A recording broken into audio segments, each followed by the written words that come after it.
Right, this is Mauga, the new tank that we've just had, and in the next, however long it takes me to record this, I'm going to teach you what his abilities do, and then the second half is going to be going through what heroes he's good against and what ones kind of counter him. I've played 10 hours of him already, which will be a separate video coming out the next video that I upload. It's going to be the 10-hour of Mauga. I'm just going to call him Maui because it's basically Maui.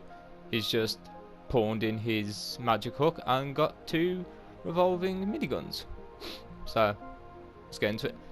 Right, so his first ability is going to be the left side minigun, which depending on if you're on PC or controller, it will be different for you. I am on controller, so here's my left trigger. The left one, after repeatedly shooting them, sets them on fire. They burn. Burn, bitch.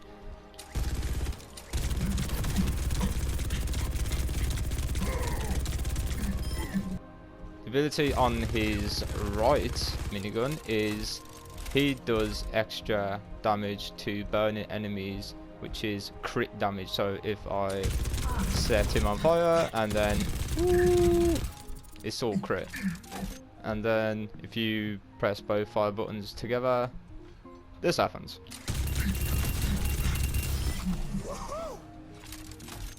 But because both of his guns are machine guns and hit scan, we finally have a tank who can accurately deal with an Echo and a Farah.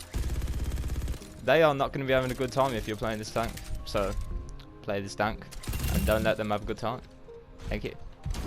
So I'm going to quickly show you how you want to be using both of these guns in any match. So if you're not close to them, like if you're far away, this does nothing if you fire both at the same time. What you want to do is, if you are at range, you want to shoot with the left one until they're on fire, and then shoot with the right one to quickly wipe them out. And remember, as soon as they are on fire, you start shooting with the right one. Even if you're hitting them in the body, it is critical damage. Just like nailing them in the head. His next ability is Overrun, which is this one. Nice. Basically, when you use this ability, you can't be stopped. Apparently, that's what it says anyway in the hero details. So you can't be stopped when you're running. You can make it jump earlier.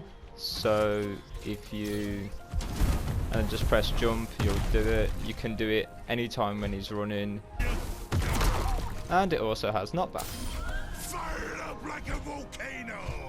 Now, I haven't tested the if the run can be stopped with a Reinhardt or anything, because I've got no friends. But the only time it's been stopped for me, it was by same hero. Moving on, his next ability is Cardiac Overdrive. So basically, when you activate this, you have a circle area of effect around you, which affects your allies, and basically, if they are in the circle and they are shooting and doing damage to the enemy, they will get healed a little bit and also take reduced damage. The same goes for you.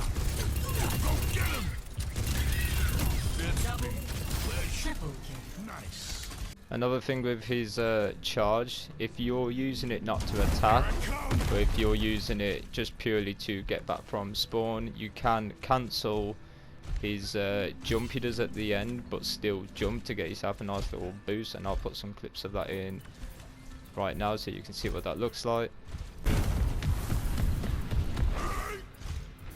Yeah, but you can do that little run jump without doing the slam at the end for a little boost, just by cancelling it and then pressing jump at the exact right moment, because it will cancel it. He will still do the jump, but he won't slam and slow you down.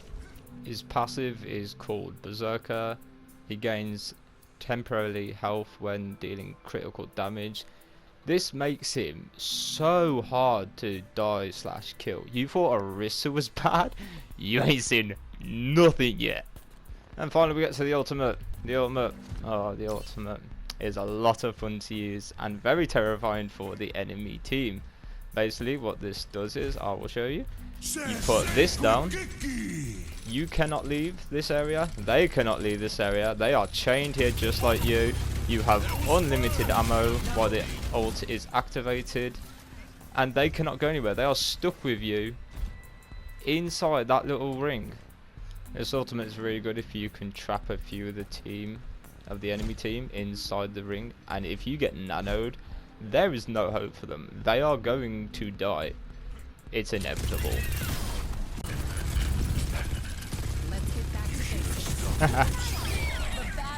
Good thing about his ult though is when you do put it down, anyone outside can get inside and also get stuck in. If healers are on the outside, they cannot heal whoever is in here because it is a shield.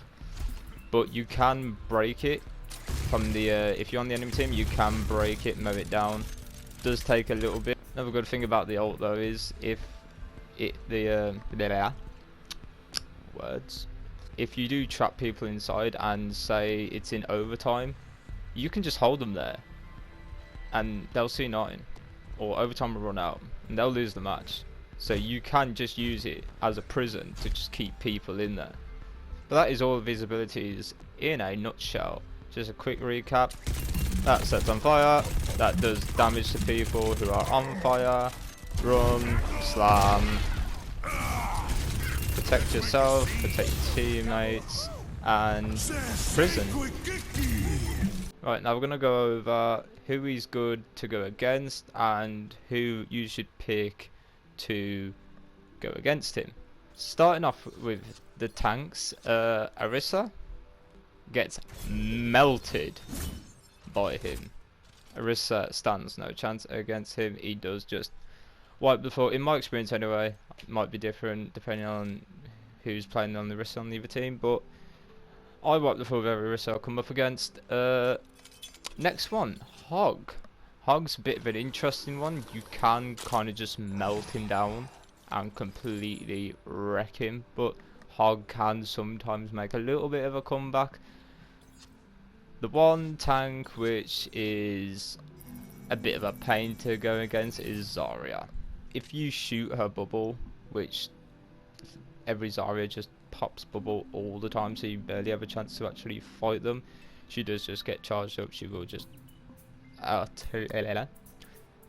utterly annihilate you. Moving over to DPS, the era of Bastion is gone. He destroys Bastion. You can fully just tank his whole turret form with your abilities. It's ridiculous how much damage you can take from Bastion in turret form and just keep moving forward and just wipe him out. I'd say if there's one DPS that I came up against which I was like, why do they have to run that DPS? I'm trying to make a video. It was Reaper.